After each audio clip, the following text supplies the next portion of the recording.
Good evening, everybody. Welcome along to Spa-Francorchamps here in Belgium for race one of TCR Europe. We're at the midpoint of our championship season, and we are looking forward to two races here at one of the most famous circuits in the world.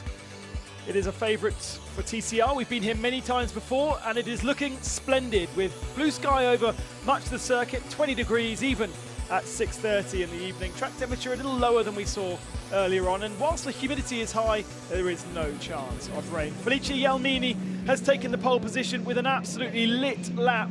He was way faster than any of his teammates on his own, despite needing to be with the pack.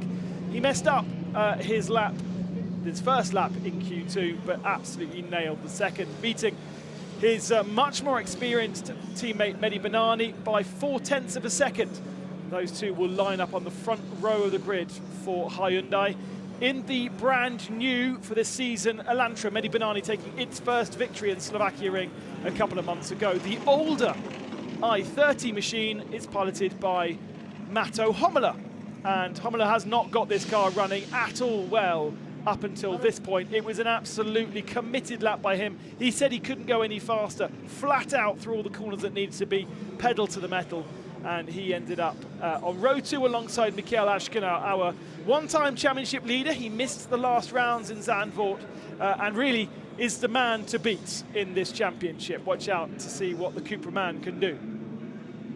Sami Taufluik for Morocco is mentored by Mehdi Benani, and the two of them ran together in qualifying too, but ultimately Sami making a mistake in his second lap and therefore was unable to improve. So 5th position for qualifying in front of local man Nicolas Baert.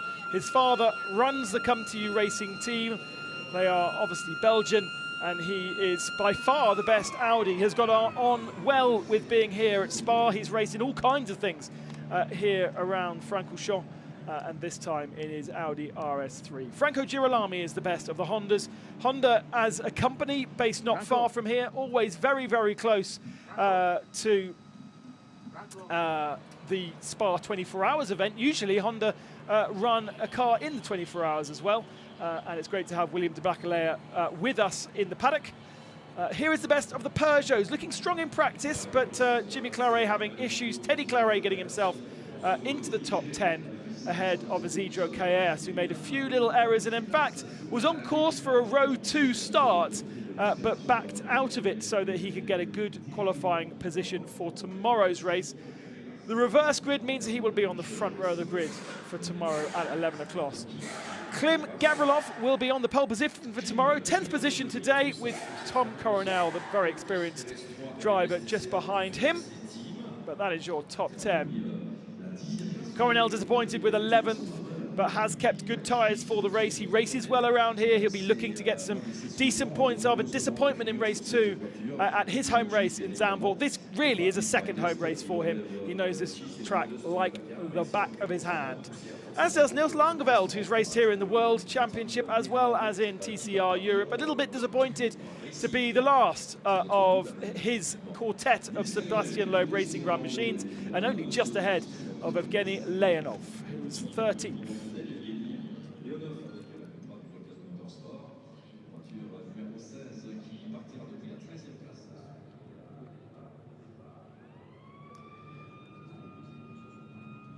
Engines firing up on the grid then. We've got a grid of 20 cars, or is it 19 cars, with Jack Young at the very tail end of the grid after crashing in his first lap of qualifying. Disappointment for the Brit, but he should be carving his way up through the field, as he was actually the fastest man in free practice too. The car not too badly damaged, but a radiator pipe slightly damaged in the impact with the barrier.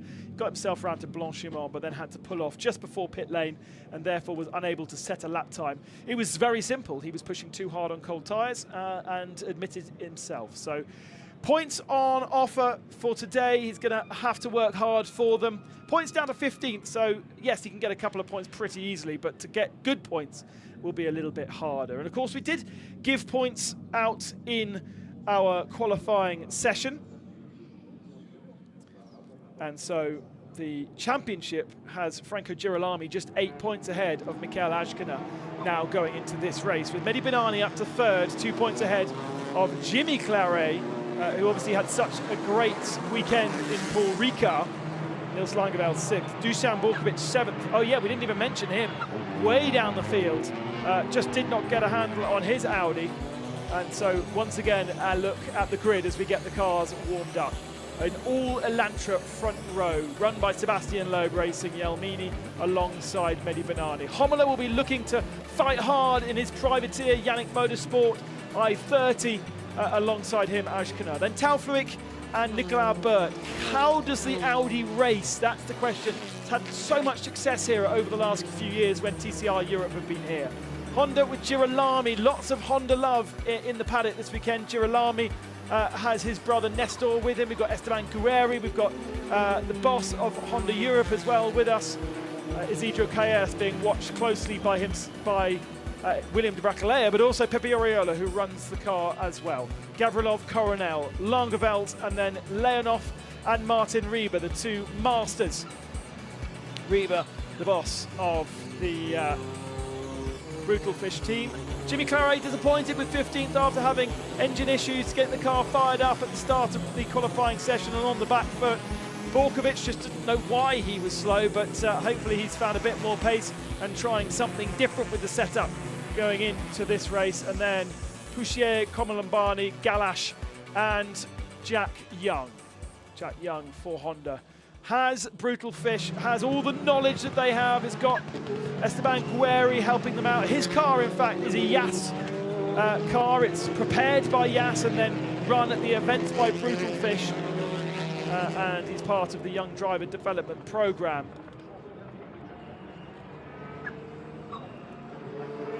So very, very disappointed, to be honest, with what happened to him qualifying. Very honest about the fact that it was very much his mistake. On cold tyres, didn't have the rear end grip, turned into turn 5, Lecombe. The rear end just carried on going round and never gripped up and sent him into the wall. And it was a pretty light touch, but just enough to dislodge the radiators. And so that was, unfortunately, his qualifying done. Last year, Mikael Ashkana in the older Cupra took a double victory here. And can he do the same in the newer Cupra? Didn't look that strong, did it, in the practice sessions? And so Ashkana perhaps with a bit of a battle on his hands, especially as Jelmini and Benani as teammates would be working together, no doubt, as they tried to do in qualifying. They were all sent out together as a four, Sebastian Loeb Racing wanting them to tow each other around. But Jelmini making a mistake on his opening lap and dropping off the tail of them meant that Jelmini ran in clear air and actually ended up being faster than Benani and Taufluik, who ran together for the rest of the session. Audi and Peugeot with 2 victories apiece over the last couple of years as well. In fact, we've not seen a Hyundai take victory here in Spa-Francorchamps, but it really does depend on what's happened the races before, how the balance of performance has developed over the season, which particular model you're in. Matto Hommler really feels as though he's had an uphill struggle in the I-30, not really used international level. Of course, they've gone to the newer version, the Elantra. There's the Velostar as well from Hyundai. So the I-30, he feels perhaps not with the best balance performance for the National Series. It is a newer car than some of the cars that we've got on the grid here, especially the Peugeots. But this is the first time we've seen Matto in a position where he can fight. He lies miles down the championship. In fact, he's only been once in the top 10 all season, the second race in Paul Ricard. Last time he was on the podium was in TCR Europe, our last race in Jarama. He got a 3rd position. He got 3 thirds over last year, but he was with BRC, which was effectively a works team. Right, green flag at the back. We're going racing here at Spa-Francorchamps. All looks like a pretty good equal start from the front couple of rows. Onto the brakes on cold tyres, cold brakes, and Banani swept around the outside line. So Yelmini not with a particularly good start, and Ashkina now looking like he's going to challenge. A bit of a squeeze going on in the mid-pack as Evgeny Leonov tries to find some clear air around the Audis. And here comes Ashkina already on the inside line into Eau Rouge and claims the lead and provides the guys behind with a massive slipstream. Tauflik around the outside of Matto Homela. That was incredibly brave, and Nico Bart taking to the runoff area to survive that. And look at Girolami as well in the Honda. He's trying to find some space on the inside line on the run up to Le Com, and he's got a double slipstream as well. So watch the PSS car on the inside line. Ashkina has a good lead. Second, Banani. Third is Yelmini. Fourth, Tauflik. So great stuff from Tauflik. Then it is Franco Girolami. Oh, and onto the gravel, onto the grass is one of the clear A's. That was Jimmy being muscled off the road, and Gavrilov put sideways by Martin Rieber, so he's onto the outside line, and Rieber goes through, and Gavrilov has been absolutely bullied. Is that Martin Rieber who's gone sideways? Oh, we've got chaos. Big accident. Number 77 is Poussier, who I think just slammed on the brakes in avoidance of the spinning car. He's hit the wall separately to Joachim Galash, who's also made contact with somebody else on his outside. And there is Gilles Colombani, who got caught up in that. Doesn't look like Colombani is too badly damaged. What's that in the middle of the road? That looks like somebody's light, perhaps. Safety car has been called, then. That's the little yellow light on the graphics. We're going to have a drive-through penalty for Matto Homela. Oh God, what's Matto Homela doing? Need to get the supplementary regulations out for Matto Homela. Article 127. Mechanics on the grid still, something like that. Well, we've got two cars to remove off the circuit around Speaker's Corner.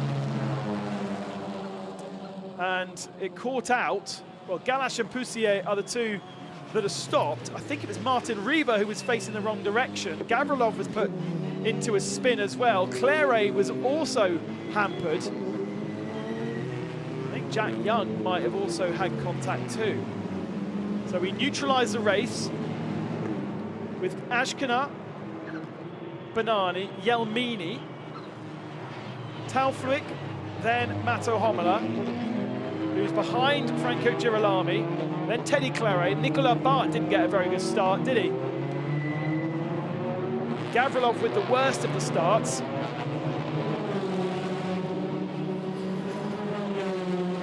Gavrilov with contact through Bruxelles. And that was Martin Rieber who made contact with him, but then Rieber suddenly, on the exit of Bruxelles, ended up sideways. And a bit of a weird one, must have been helped somehow into that slide. All will be revealed at the moment, but they are in a safety car, but look how fast they're going. Right.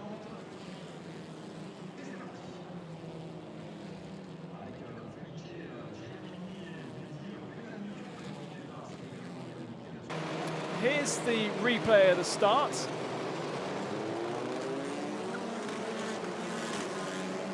And it was pretty frenetic in the mid-pack, wasn't it? Between Coronel and Leonov and Nils Langeveld in there, Gavrilov down the inside. Very good start for the Peugeot, actually, of Jimmy Claret. He made up a good couple of positions. There was a bit of muscling going on through turn one, as you would expect with Leonov, the second of the Volcano cars, being muscled out wide by Coronel, and then coming straight back across the circuit, trying to block other people's paths behind. Just a great exit, obviously a good warm-up procedure from Ashkina to get good traction out the turn and carry the momentum into the first turn. Look at that, wow. Love that shot, absolutely love that shot. Now look what happened here. Oh, Rieber just had no rear tyre temperature. And Galash went into the side of Kim Gavrilov, so Gavrilov's door will be smashed to bits. They've got rid of Galash's car. Poussier definitely spun an avoidance, but if we get a chance to see the Audi just coming through shot there, I reckon there's a big old dent in his rear door. So, Article 127, thank you very much to the truck for this one, is that Mato Homla did 2 laps before going to the grid rather than 1. And I did see, when I came into the commentary position, that his grid position was not occupied and everyone else's was. There is the damage to Gavrilov's door.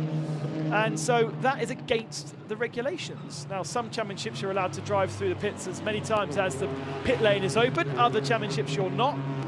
Some different races have different regulations as well. And here it is against the regulations. So a very simple error.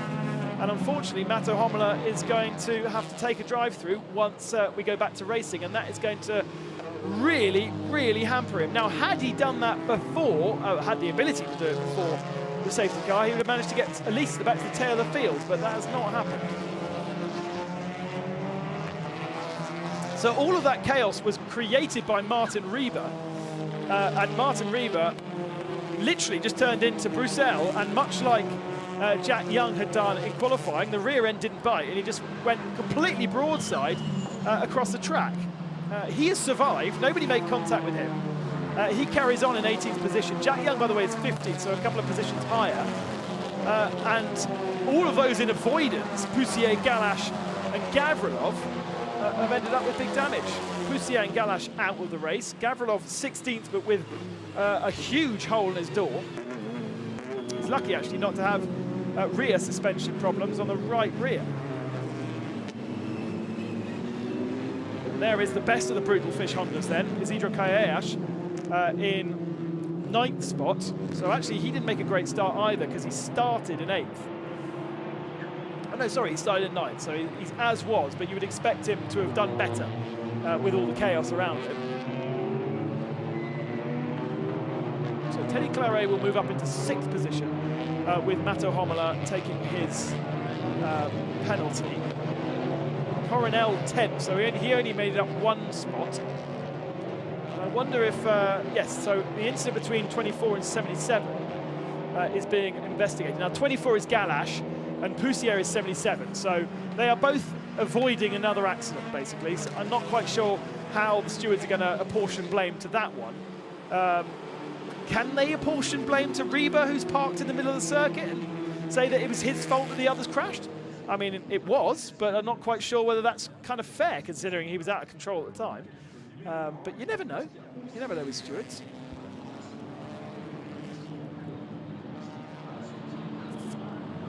Right, so with this safety car, it does mean that tyres are going to last a little bit longer. There's always a concern with every tyre we've used in TCR Europe over the last couple of years that you can't push them flat out for the duration of the race. 55 kilometers about, and so you do have to preserve. But if we are under safety car for a couple of laps, then you can push them a bit harder a bit later on. So that will be interesting to see if these guys can just go hard when we go back to racing. And we come over to the area where we had the incident. There is no cars left on track, so I would have thought safety car lights should go out in the middle of this lap, and we can go back to racing. Borkovic made up a few positions. He's 13th, but not a huge amount of positions. There's Nicolas Bartz in 8th position, so still he is best of the Audis. And indeed, we are going back to racing at the end of this 3rd lap.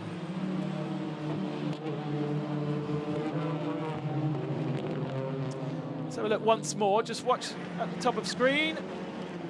Maybe there was a bit of contact just out of shot with Niels Langeveld, and that's what put Martin Rieber into a spin.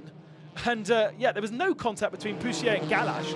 Poussier slammed on the anchors and almost did a handbrake turn into the wall, didn't he? Galash was completely the opposite side of the track and nailed into the side of Gavrilov. So almost 2-3 separate incidents there, but the incident that needs to be investigated, of course, race control will have a different view to us, will be if there was any contact between Rieber and Niels Langeveld. Now remember, Rieber had got into the tail of Gavrilov into that corner, pushed Gavrilov wide, and so maybe Rieber was a little bit compromised on the exit, and that's how somebody else got into the tail of him and pushed him sideways. But as I say, always check in with our social media and our race reports on tcrseries.com. and we'll keep you updated when we get our full report in this evening. We are going back racing here at Spa-Francorchamps, and already Ashkenar has a decent advantage heading onto the main straight ahead of Banani and Yelmini, who are together, but then there's a gap again to Sami Taufluik, so a pretty spaced out advantage of 1 second to Michael Ashkenar before we even go back to green racing. A great restart from Ashkenar as Coronel defends from Leonov, and that's the 10th position going into La Source. And now is challenging Isidro Calles. Is there an overlap? Just watch as they come into Rouge. Anyone side by side? No, there isn't. So Coronel backed out of trying to challenge Calles through there, but Calles is slow through Radiant, and now Coronel crawling all over the back of the Spaniard, taking the slipstream for the moment. I think Coronel's got his window open, hasn't he?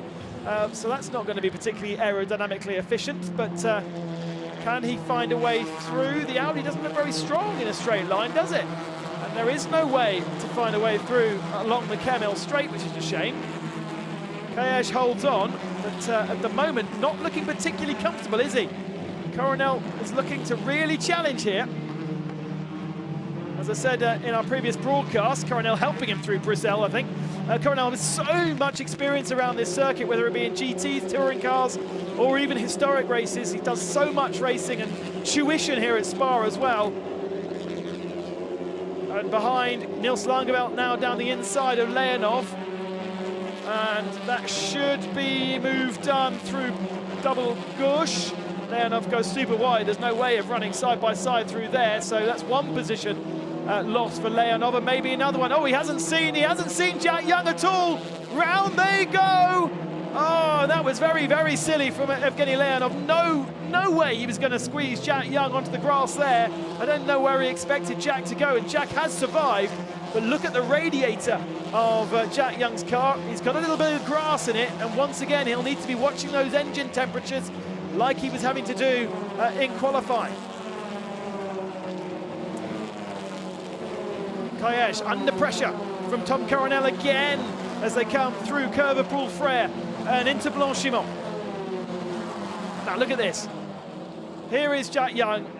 I mean, come on. There is absolutely no space for Jack Young to go. Evgeny Leonov coming straight towards our camera, who's already been assaulted in a GT race earlier on today, and manages to keep away from the barrier so can continue, but those tyres are going to be rather hexagonal now, I think, rather than round.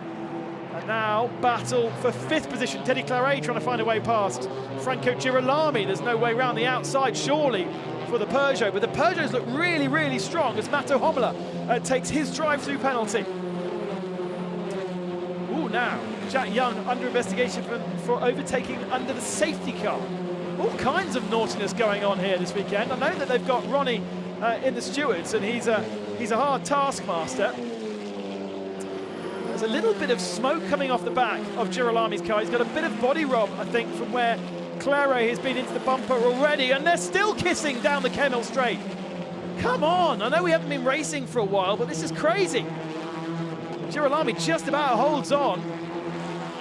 But you're seriously asking for trouble when you're at maximum velocity and door-to-door contact in a straight line.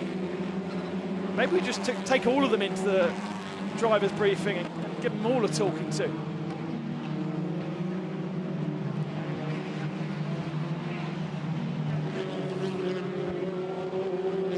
Gavrilov down in 15th position, the fastest man. Oh, big slide from Teddy Claret there, asking far too much of the rear tyres, the Peugeots. His tyres are just not warming up on this grip, on this circuit. We've seen that with the Hondas, and now the Peugeot just burying the throttle to get those front wheels to keep turning and saving it, but he has lost a position to Nicolas Bart now.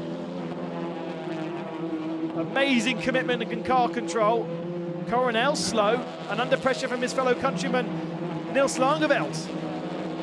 Hasn't been able to keep up with Isidro Calles and is falling into the tail of Jack Young, which probably doesn't matter because Jack Young has overtaken under safety car conditions. Now, this is a replay of the restart. Let's see what's going on. Look further back.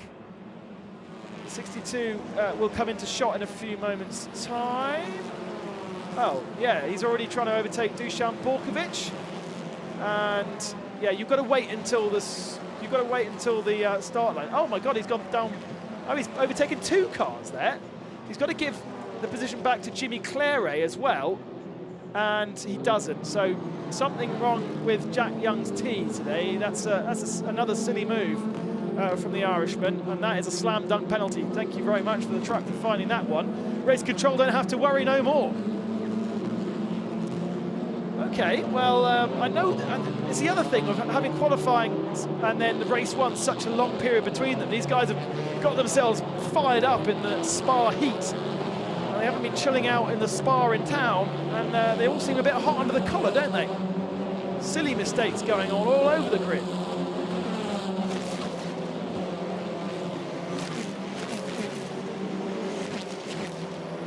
Coronel under pressure for 9th position from Langebelt, who's really on the bunker of the Audi. Jack Young has fallen off the tail of this little group, and look at the extra speed that Nils Langebelt had all the way up the Kemmel straight. He's absolutely breezed by the Audi. The Audi is definitely struggling in a straight line this weekend. Doesn't help that Coronel's window's open for sure, but Langebelt moves himself up to 9th and Coronel down to 10th position. Coronel with his, I think, daughter and son here this weekend in their camper van, along with their social media guru and their team videographer. So very cosy in the camper van, in which they travel around the whole of the TCR Europe paddock rather than taking the hotels. I even spotted Coronel looking at tyres yesterday, so he was taking this very seriously. There is the rather damaged Kim Gavrilov, and even though the door is very bent and maybe even the chassis below it, he's fast. He's got good speed in that Audi, and that maybe Come To You Racing need to go and have a quick word with the tiny VRC team. I mean, when I say tiny, they've literally got one of those pop-up awnings that you take to a village fete, and that's where they run the car out of. None of these massive awnings that come off the side of trucks. They are a very small team, all the way from Russia, doing this on a tiny budget. Gavrilov, who was runner-up in TCR Russia last year, is really flying the flag for that Audi, but sadly looking a bit second-hand. In the points, remember, for 15th position, so even with a penalty that Hommler has taken and Jack Young will take soon, still the possibility of points. And now the 2 Dutchmen trying to get past the Spaniard. Zidro Callejas has had a couple of laps of breathing space, but now Langebelt's right on his tail as Jack Young goes into the pits, and here comes Langebelt down the inside. And wow, that was a very easy move to get past the Spaniard, the young 16-year-old. Now Langebelt is going to tow that Honda all the way up the main straight. It's been a torrid time for Brutal Fish, with Martin Rieber facing the wrong direction early doors. He's now up to 15th, so he will take points. In fact, he'll get promoted to 14th position with Jack Young taking his penalty. Banani with Jelmini flashing his lights. Jelmini fancies himself as the faster Elantra here, and he's saying, come on, Mikael Ashkener, and the Cooper is getting away. He won 2 races, did the double last year when we came to Spa in the older Cupra. The newer Cupra now, the longer wheelbase machine. We didn't see Ashkener last time out because he was racing the electric Cupra in the new pure ETCR series.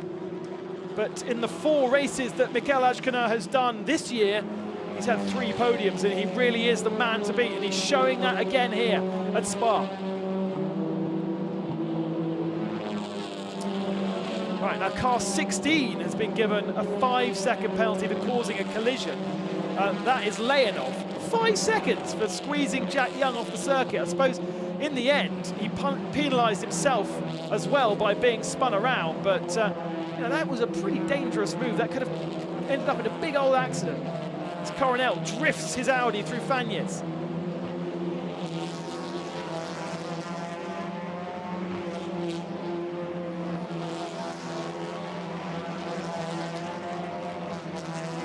Gavrilov trying to find a way past Jimmy Claret. That's his for 11th position.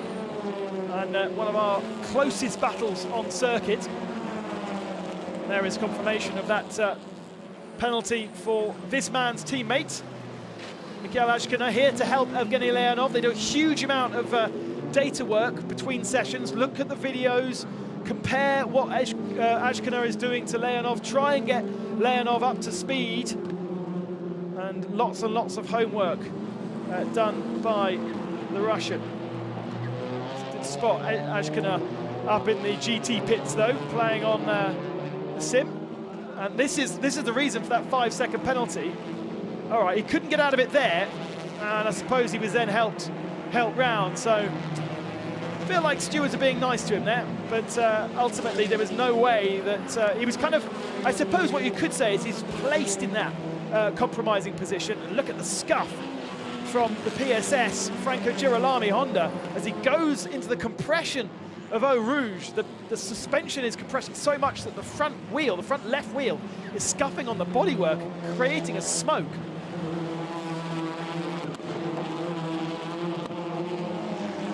Girolami will be feeling that in the car as well. The steering wheel will kind of will tense up. It will almost be as though he doesn't have power steering just for a few seconds. And here comes Gavrilov round the outside of the first part of Lecom, and then he's got the inside for the second part. That's a lovely move from the Russian. Gets himself up into 11th position. Ultimately, it's been kind of compromised by being put sideways here on lap 1, but also then the contact just after the corner. And definitely, I would say, the fastest of the Audis that we've got running, that little team. And finding more speed than the powerhouse that is Come To You Racing.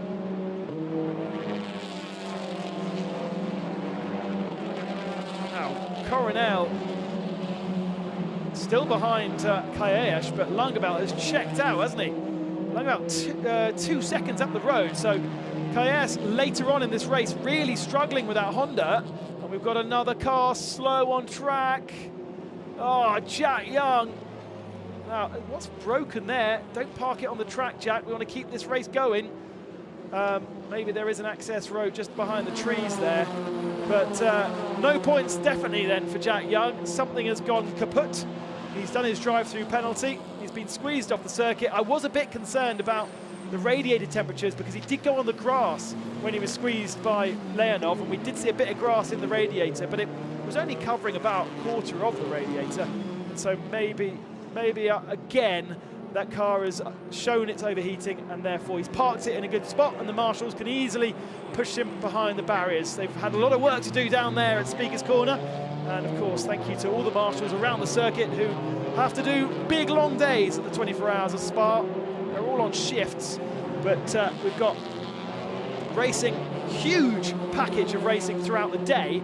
And then we've got all the night sessions as well, whether it be qualifying, whether it be Superpole for the GTs coming up later this evening, or indeed the 24-hour race itself, which goes on from 4:30. God, look at the scuff. That really is...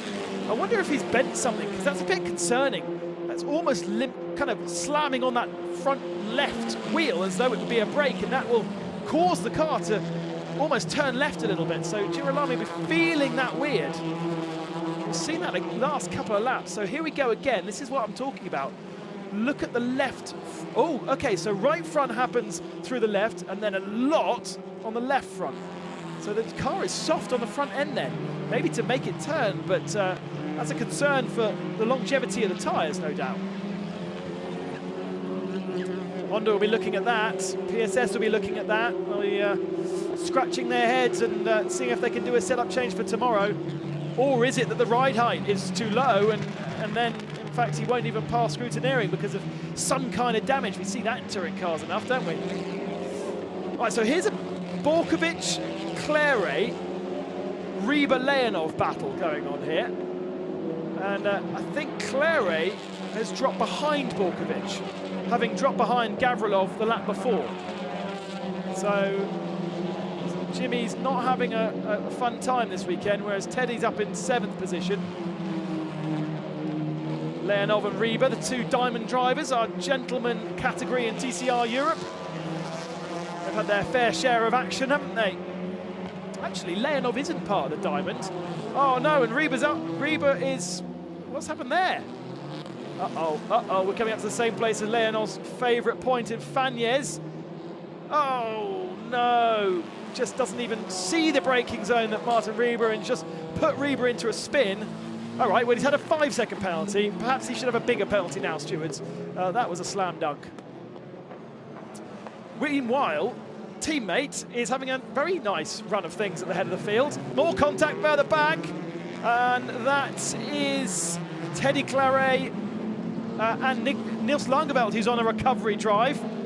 Now I think that Niels Langeveld put Rieber into a spin on lap 1, probably not on purpose, but a little bit of contact into the chicane there, and Langeveld fancies himself for 7th position that Teddy Claret has had unchallenged really from the start of the race, whereas Langeveld has definitely found some pace in this Elantra and is climbing up through the field. Langeveld, the fastest sector of his race so far in the first sector of the lap, and this is what he did. So he got half a nose through, and then he's up to the A pillar. Yeah, never really going to happen, was it? A little bit naughty, but ultimately Teddy holds on to position, and therefore the stewards might see that as giving the position back. No advantage gained by Langeveld, and he's trying again. He's got one final tour to get this pass done. And the stewards are looking at Leonov and Rieber, but I think that's a pretty easy one too for the stewards to sort out. Leonov's already got a 5-second penalty, so we just add a bit more to it. He's actually in the points right now, in 14th spot, but he's only got 4 seconds to Homela, and then another 5 to Rieber, so we'll need at least 10 to drop him behind those two. And then we've only got Gilles Colombani left in the field, with Poussier, Galash and Jack Young all parked up around the circuit, down by Speaker's Corner. Langeveld hasn't really got close enough to find a way through in the middle part of the lap. He's going to have to wait until the bus stop chicane on the final lap, I would suppose. And we might be celebrating by that point with Michael Ashkenaer, who from La Source, oh, look at the rub now. Is that a puncture? Is that finally gone, his tyre? Huge amount of rub going on for Franco Girolami. Can he hold on ahead of Nicolas Bart? Surely that tyre is gone, or is it the radiator? I'm sure it's the tyre, and it's delaminating in front of his eyes. But he wants to get to the checkered flag here, and he's only got a couple of corners to go. Here is Ashkenaer, though. From La Source on lap 1 to lap 10, he has led the field cleanly and happily, and having victory twice last year, he continues to take another one. His 2nd this year, and look at this. Franco Girolami continues to hold on for 5th position, with Nicolas Bart pushing him across the line. Langeveld and Claret go side by side further back, and Franco Girolami's made it. Will he be able to pass scrutineering with that car? I'm not so sure. If it's suspension, isn't it? Is it suspension? It feels as though it might be. Claret finishing 7th ahead of Niels Langeveld after a great fight through the last couple of corners as well. But wow, there's action aplenty all the way to the flag. Now, Isidro Calles is going off to the podium, I imagine, as our best rookie. The rest of the field will go back down to our paddock, which is down in the bottom paddock, of course, because the top paddock's occupied by the GT cars. So Calles will head to podium, as will Ashkenaer. Benani and Yelmini will be on our podium. Not much of a fight, really, was there, between Benani and Yelmini? I felt like Yelmini in the middle part of the race was faster. Gave him a bit of a flash, didn't he, with his lights? But ultimately, Benani with a better start. And all that did was cement those positions for the rest of the race. So at the front of the field, it wasn't too mental, but further back it was. Right, provisional result. I should say that, because there's all kinds of penalties going on. Ashkenaer takes the victory. Benani 2nd and Felice Yelmini in 3rd position. His 2nd podium in TCR Europe.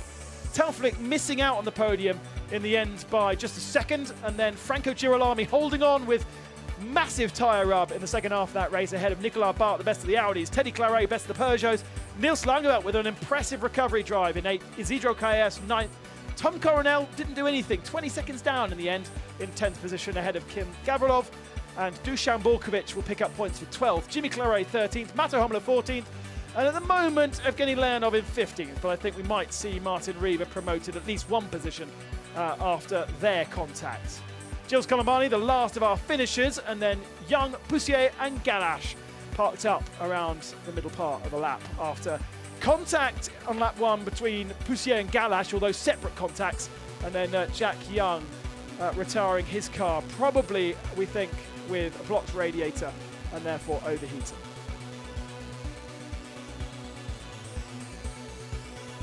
It may be short and sweet, but it's always entertaining, TCR Europe. All kinds of chaos going on. Car 17, so Martin Rieber overtaking outside of track limits, so that was the last couple of laps where he obviously did one position. And here are the highlights then. Mehdi Banani from the outside of row 1, getting around his teammate Felice Yalmini, and Yalmini then getting boxed in so that Ashkana could go around the outside as well up into P2. And by the time they made it down to Eau Rouge, Ashkana was in P1, and that's where he stayed. Chaos though in the mid-pack as Martin Rieber went round, Poussier went into the wall, Galash and Gavrilov collided on the outside. That meant Galash ended up out of the race, and Gavrilov started his recovery drive. We went to the safety car, and then we went back to racing. Entertainment mid-pack as Leonov was put to the outside of the circuits.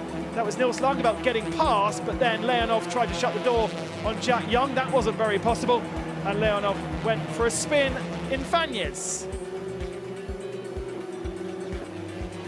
Claret had this big, lurid moment, which meant he dropped behind Nicolas Barr into 7th position. And then the two Dutchmen got at it with the Hyundai Elantra having so much speed and having to get past Coronel that really just didn't. Dusan Borkovic and Jimmy Claret went side by side. Leonov went to the back of Martin Rieber. Both of those two with 2 incidents their name by the end of the race. And Nils Langebelt then tried as he might to try and get past Jimmy Claret, even round the outside at the final turn 1 lap later, was unable to do it. But it was simple at the front of the field. Ashkana took the victory. So,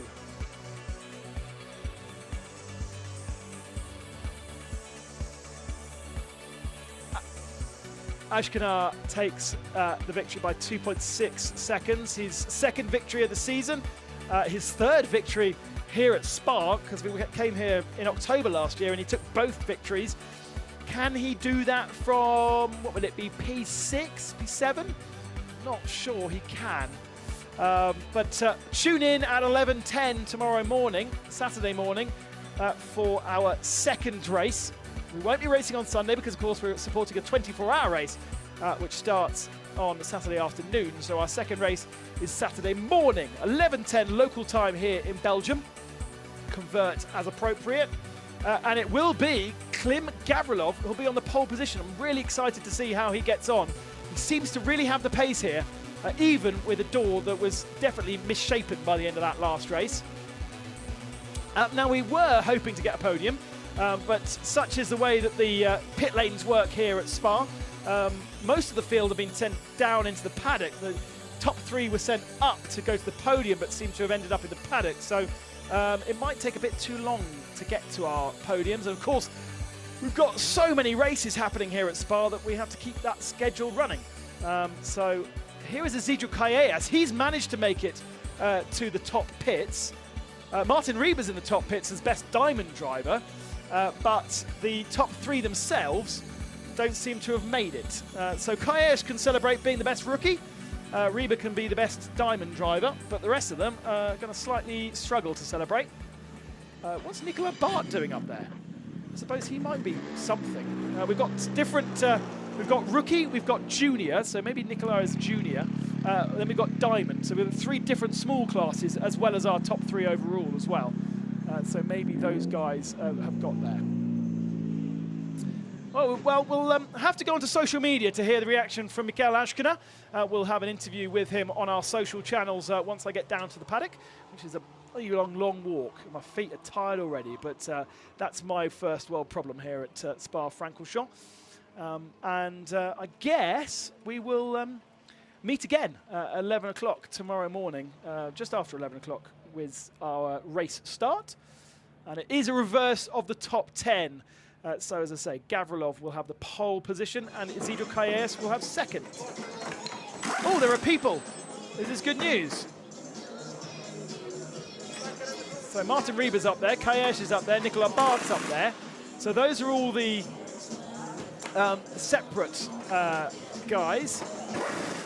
But confusion on the faces of our podium organiser, where the other three might be. And it's, as I say, even if they parked up in our paddock, it's going to be a big old schlep for them to get up to the podium. There is a beautiful university here at Spa-Francorchamps, and this is the provisional results. It shouldn't really change, I think, in the top 10. Ashkenar, Banani and Yelmini are our top three. Those are the guys we're waiting for. Franco Girolami, we need to find out what happened to the front end of his car, because he was having those rubbing, and on the last lap it really did look like the tyre was about to go. So was that suspension? And if it was, then that's ride height, and that could be a problem. We also obviously have question marks over Evgeny Levionov's 15th spot, because he caused an accident with Martin Rieber.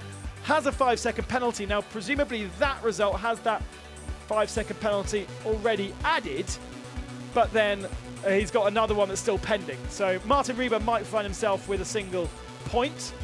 Either way, he's still best of the gentleman drivers, because Gilles Colombani's behind him, and Sylvain Poussier is still over at Speaker's Corner, or somewhere around that area.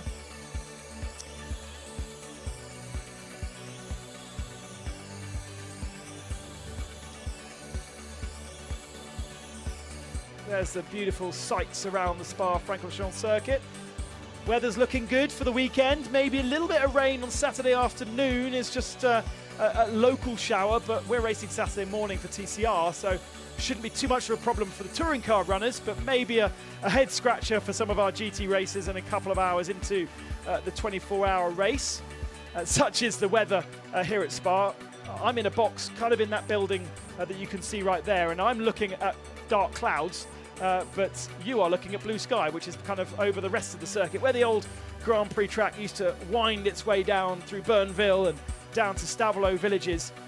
Still very much a track that you can drive. And of course, if you are here, you can take the funicular in Spa Town up to the Spa. We all have these jokes about men going to Spa, which means that's the racetrack, and women going to Spa, which means a place where they relax in bubble baths, but you can actually do that here at Spa Town, and that's why it's called Spa. A bit like why Bath is called Bath in the UK. So Spa is, I don't know if the Spa itself is open right now, because the town, of course, has lots of things going on after the terrible floods. And we have managed to get our drivers up here. Great news. So Felice Yelmini, second position. There's Mehdi Banani in second spot. He grabs his trophy. And the winner, Michael Ashkenar. The Pommery is waiting for them. A pretty local Champagne, from the Champagne region, but owned and run by our Belgian head steward.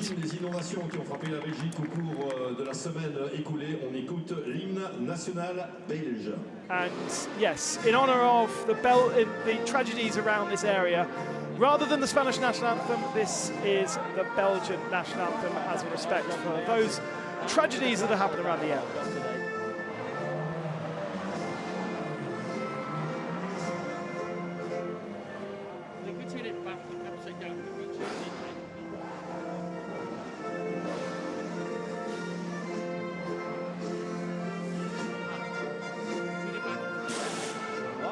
La victoire de Michael Ashkenar devant Mehdi Banani et Felice Gelmini. Volcano Motorsport au niveau du team. A nice touch here from the Belgian organisers. So many of the villages around this circuit hugely affected, including the circuit itself, with the floods that only occurred about 10 days ago. And we all thinking of those around, those Airbnbs that we've stayed in over the years here at Spa, hugely affected by the tragedies around the area. So it's great to be racing here, but those guys very much in our hearts. Join us again tomorrow. We're going to go racing for race 2. The reverse grid is always an action-packed affair. and we'll have a raise a glass of Pommery to those affected by the tragedies around here, and see you guys tomorrow. Make sure you join us, as I say, 11:10 local time here at Spa for race 2 of the TCR Europe Championship. Thanks for joining us. Bye-bye for now.